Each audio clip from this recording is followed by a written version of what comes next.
Taranaki. We cover mainly South Taranaki, but we're pushing into Central and hope to push into the North Taranaki, so New Plymouth, Waitara area very soon. We've been going nearly 6 years, predominantly plumbing, gas fitting and drain laying maintenance, 10 to 15 new builds a year. We have just become Fonterra vendors, so we're starting to get our foot in the door with commercial, industrial. So that'll be really cool. Looking forward to that. We have 10 staff, so 8 on the tools, so 5 tradesmen, 3 apprentices, office manager, and myself. I I run the business, I suppose, scheduling. I guess I'm the operations manager at the moment,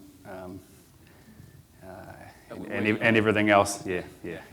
Cool. So, mate, tell us what life was like before you joined the $1 Million Tradie program. Okay. Yep. So business was good, but not amazing. We were at a point where there was no development or growth. It was just stagnant. We weren't able to work out how to boost it. Yeah. I knew we had the capabilities, but didn't know how. Yep. Yeah. Cool. Yeah. So tell us about the biggest changes you've made, because you've made a few, mate. It's been good. Yeah. Financially, we've made a lot. Yeah. We had a rough idea what our numbers were, so I'll read straight off my notes here. Yep. But I never understood what the numbers meant at all. Like, I'd never even opened zero, didn't know what a profit and loss was. We just got the work done, and if we made money, we made money. That was, obviously fingers crossed sort of scenario. Financially, we've made some big improvements. Obviously now we have learned what the numbers mean. Difference between margin and markup. There was a major cock up at the start. Once we got a head around that, we were away. Realised very quickly that our supply discount needed to be a win for the company and not the client. So we're getting good prices, but giving those prices straight to our client, and really we didn't need to. Yeah, we bumped our margins and charge out rates up quite a lot, but without taking the piss. It was a fair price. Yep. Back costing.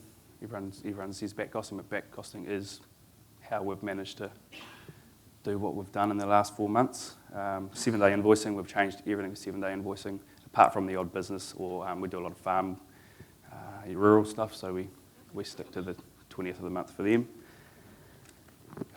Productivity for us was okay, but we've really nailed that. So for me being more organised, I suppose, and that from me becoming more organised, I was able to schedule the boys, make their day a whole lot more organised. So, like an example, I quite often get all of our gear, all the boys' gear list. I email Maiko, our supplier, and say, have all this gear ready. Here's the order number, rah. Boys come to work in the morning. They'll have a coffee for 5-10 minutes, have a quick yarn, and then they're at the supplier, grab their gear. They're on the job within half an hour of being at work, and they're chargeable. And we literally have half an hour's downtime a day per man. So that's been big for us. And the reason I was able to sort of find that get more organised was quoting templates. Yeah, on Fergus. Yep, spending a lot less time. So good. Mucking around with that. Yeah. Cool. Before PT, we were doing around 150 to 170 a month, at about a 30% GP, 31, 32s. We consistently have, since we've joined, we've been improving probably 10, 15 grand a month. In the last couple of months, over 230 grand at 45% GP. So that's it's and a really good net profit. In fact, we just had our record net profit for the month. So I think just good, man.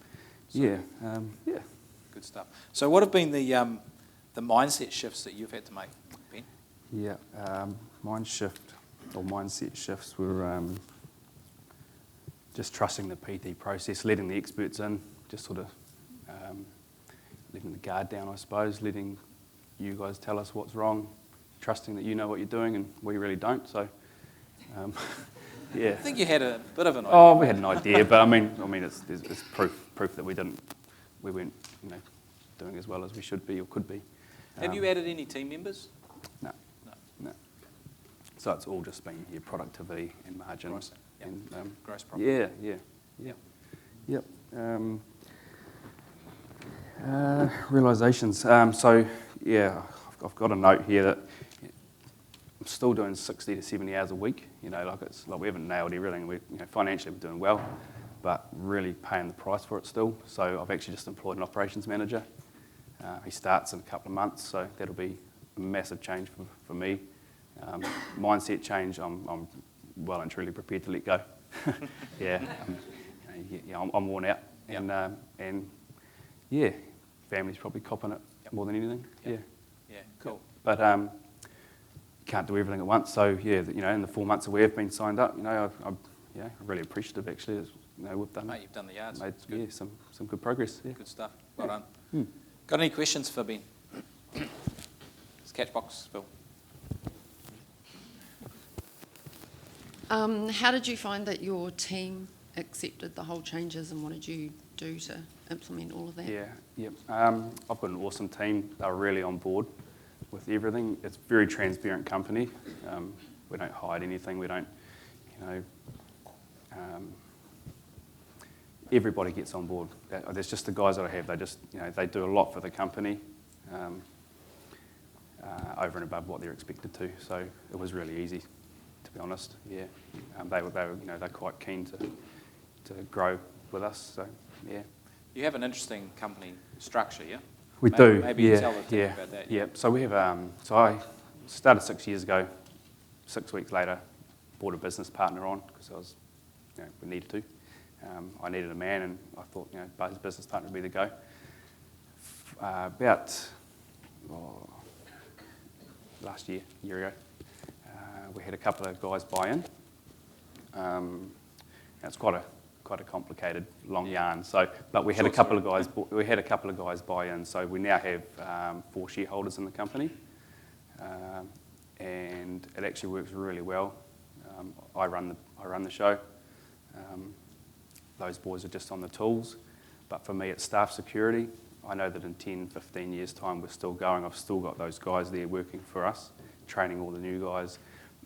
And the business, it's in their best interest to look after the business. And so I've got other guys as well as the shareholders. But it's an interesting dynamic, and not a lot of people get it, but it does. It works really well for us. And cool.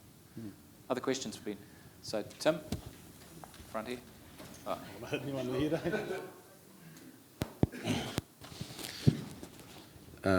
Thanks for sharing that about the buy-in. I find it quite interesting. So, I lost the plot on that question now, but so those guys that you've found them quite loyal and really wanting to.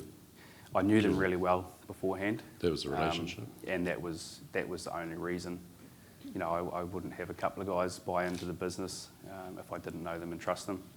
I knew them really well in the first place. I'd actually worked with them both for years beforehand, in a previous company. So for me it was a no-brainer. But we put a lot of effort into making it, before we sign on the dotted line. Yeah. Okay. Cool. A lot of prep work. Yeah.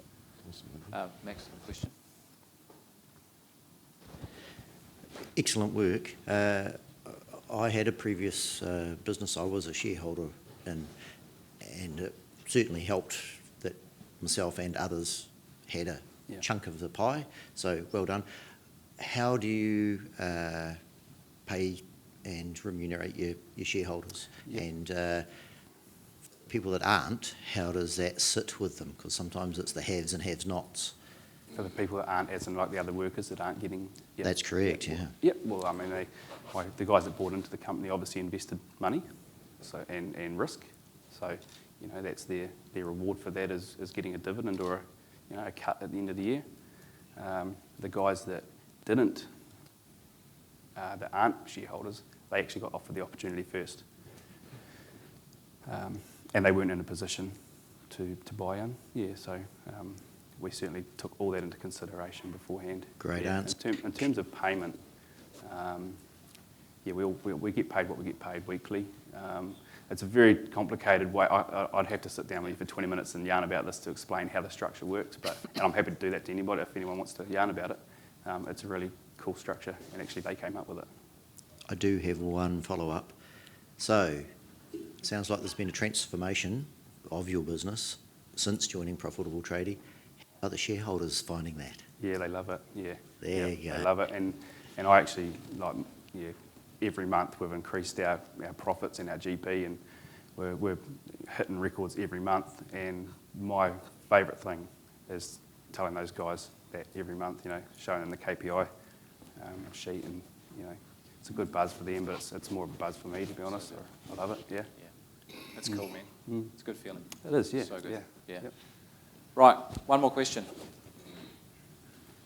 Who's the lucky last? Yep. Jason. Hey, look, I'd be really keen to talk to you about that shareholder thing, but just quickly, what is the makeup of the shareholding? Like, is it Yep. pretty Equal. much? Yep. So it's 25% all equal, each. okay. Yep. There's 4 of us that each own 25%. Yep, nice one. Yep. And I can explain more about that too, mate. I'm happy to. It's catch pretty up. cool. You probably want to have a chat. Yeah. Sweet. Great stuff, man. Let's give Ben some love. Great job. 3, 2, 1.